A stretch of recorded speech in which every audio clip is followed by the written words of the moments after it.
6 now on Daybreak, and only on Daybreak, a Central Indiana mom is sharing a difficult story in hopes that no other families go through it. Somehow her toddler son managed to get out the door and go into the above-ground pool in the backyard. He's in the hospital now with severe brain damage. Brittany Lewis actually spoke with the mom, and I just can't imagine how emotional that whole exchange must have been. Yeah, I mean, your heart just breaks for his family to have to experience this. The toddler's mom believes he was in the water for 8 to 10 minutes. He's now in the hospital with severe brain damage. But his mom believes he wouldn't be here at all if it wasn't for 2 police officers.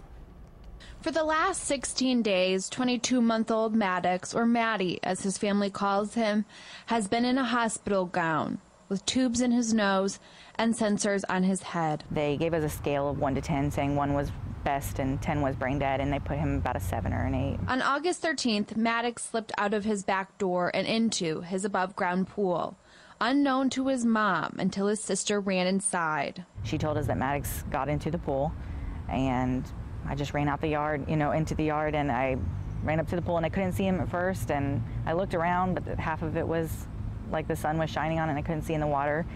And I climbed up the ladder a couple steps, and then I saw him across the pool. And at that moment, I jumped down and I started to run around, and my husband, his dad, ran out, and he got to him before I did. He started CPR when Maddie's mom remembered seeing police officers next door. Mother of the child, I believe, came out and was hysterical. Finally, we got out of her that she needed an ambulance, and when we went around the corner of their privacy fence, we saw the baby laying on the ground. It was blue and not breathing. They put Maddie in their squad car. It was like me thinking almost like it was my own kid. And rushed him to the hospital. Maddie would not be here if they were not there. Alive. We're not really sure what the outcome's going to be. He has a lot of brain damage right now. But with a long road ahead. A piece of my heart is up there laying in the hospital bed. And it's really hard. Maddie's family is doing all they can. I will never give up. To get him out of his hospital gown.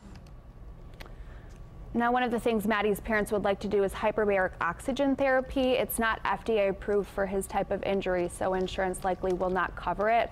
So they've created a GoFundMe page to raise money for that treatment, and we'll be sure to get a link to that on wishtv.com. And coming up in our next hour of Daybreak, I'm going to be talking more about that therapy and how it's used for other injuries as well. Does his prognosis and where and how he'll heal kind of depend on whether that happens? Yeah, and it really depends on a couple of things. He could either qualify for some inpatient treatment. If he does not, his family wants to bring him home as soon as next week so they can get this oxygen therapy started as soon as possible. Oh my God. I just cannot imagine what the mother and the father and then the officers are going through too, to be a part of that. Like the officer said, treating it like it was his own child. One thing that really stuck out to me is he said that Maddox was wearing the same diapers that his baby does. So yeah, tough situation there for them. More next hour? All right, we'll see you then. Brittany, thank you. It is.